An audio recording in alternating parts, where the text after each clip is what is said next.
Sebagaimana diketahui, banyak alutsista kita sudah tua, ya, sudah saatnya memang mendesak harus diganti.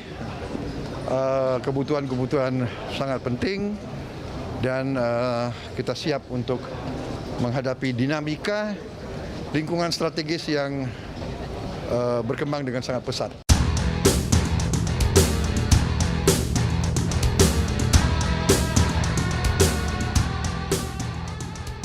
Halo pemirsa Albiruni ID, kembali lagi di channel Albiruni ID. Sepintas membaca rancangan Perpres pengadaan alutsista yang memerlukan anggaran sebesar 125 miliar dolar alias 1.750 triliun, bola mata kita langsung membesar dan melotot, lalu geleng-geleng kepala dengan berbagai komentar dan mimik. Wow, luar biasa, amazing, gede amat, dan sebagainya. Jumlah uang yang diperlukan sebanyak itu untuk program pengadaan alutsista sampai tahun 2045 sebenarnya biasa-biasa saja. Artinya, selama 5 repelita, alias rencana pembangunan 5 tahun, setiap repelitanya disediakan dana 25 miliar dolar. Sekedar info, ketika program strategis MEF Jilid 1 dimulai tahun 2010 di era Presiden SBY, dikucurkan dana 15 miliar dolar selama 5 tahun dari pinjaman luar negeri. Dalam pandangan kita, rancangan Perpres itu adalah untuk memantapkan sebuah harapan besar yang untuk horizon hari ini boleh jadi dianggap sebagai ambisi berbumbu pedas tendensius. Namun, dalam sudut lihat yang tak terlihat, out of the box, dan beyond visual range, sebenarnya rancangan besar ini merupakan lompatan besar, luar biasa, dan cerdas yang harus kita apresiasi. Belanja pertahanan bukan termasuk biaya habis pakai, melainkan investasi bernilai puluhan tahun untuk menjaga eksistensi negara. Jadi, melihat besarnya anggaran pertahanan bukan untuk menandingkannya sebagai cost against revenue di APBN, tetapi untuk investasi membangun pagar dan benteng teritori negeri yang bermanfaat selama puluhan tahun ke depan. Persoalan yang mengemuka dan menghangat di publik adalah anggaran belanja alutsista sebesar 120 miliar dolar itu, atau setara dengan 1.750 triliun rupiah itu, akan dibelanjakan seluruhnya sampai tahun 2024 dengan skema PLN, atau pinjaman luar negeri. Pada sisi yang lain, banyak dari kita yang tidak menyadari bahwa posisi kekuatan alutsista kita sampai saat ini belum sampai pada kriteria minimal, apalagi mencukupi. Yang mau dikejar Kemenhan adalah ketertinggalan dan ketercukupan perolehan alutsista. Makanya diperlukan mode belanja extraordinary untuk segera mencukupi kebutuhan alutsista dalam waktu yang sesingkat-singkatnya. Lihat saat ini dinamika kawasan, utamanya Laut Cina Selatan atau LCS, sangat dinamis dan penuh ketegangan. Kabar terkini, barusan 16 jet tempur canggih Cina berparade di langit Sabah yang membuat Malaysia panas dingin, lalu mengirimkan jet tempur Hawk untuk scramble. Pilot Cina pasti bergumam, apa itu Hawk? Jelas Hawk bukan tandingan bagi jet tempur Cina. Mari melihat dengan kacamata bening, sudah sejauh mana kekuatan taring militer Indonesia saat ini. Meski sudah ada program MEF Jilid 1 sampai Jilid 3, apakah kemudian kita lantas sudah merasa kuat dan hebat? Jawabannya jauh panggang dari api, karena target minimum essential force belum tercapai sampai detik ini. Teritori Indonesia sangat luas, strategis, dan penuh kandungan sumber daya alam, atas air dan bawah air. Peta geografi negeri kepulauan ini membentang luas, mempertemukan Samudra Pasifik dan Samudra Hindia. Namun, alat pelindung teritorinya masih sangat kurang. Kekuatan militer kita untuk melindungi aset teritori yang luas dan kaya ini belum sepadan.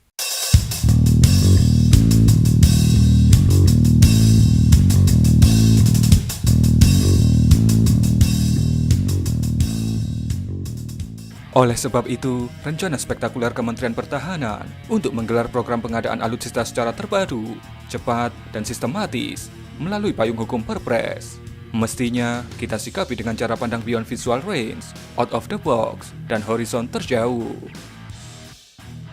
Program ini adalah untuk percepatan perolehan kualitas dan kuantitas alutsista. Kita berpacu dengan waktu untuk segera mendatangkan berbagai jenis alutsista strategis. Saat ini, kita membutuhkan tambahan 5 skadron jet tempur, 8 kapal selam baru, 16 frigate baru, dan itu harus bisa dipenuhi dalam 5 tahun ke depan. Kita belum sampai di target minimal, meski sudah sampai di jilid 3 MEF, dan ada kesan penguatan itu berjalan lambat, bertele-tele, dan setiap kedatangan alutsista pesanan, itu dijamin terlambat. Kekuatan militer kita dengan sejumlah alutsista yang dimiliki saat ini belum sampai memenuhi ukuran minimal yang dibutuhkan. Negeri yang luas teritorinya seluas benua Eropa ini hanya dijaga 2 skadron F-16 dan 1 skadron Sukhoi. Ironis sekali.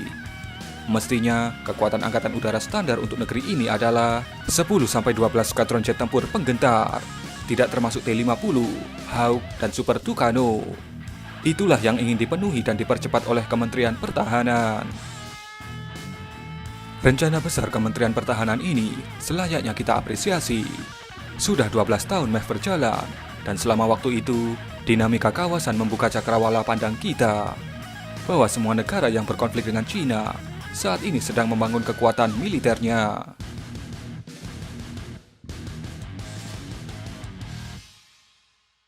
Sudah 12 tahun kita memodernisasi kekuatan militer kita menuju kekuatan minimal. Nyatanya, presentase target belum memuaskan.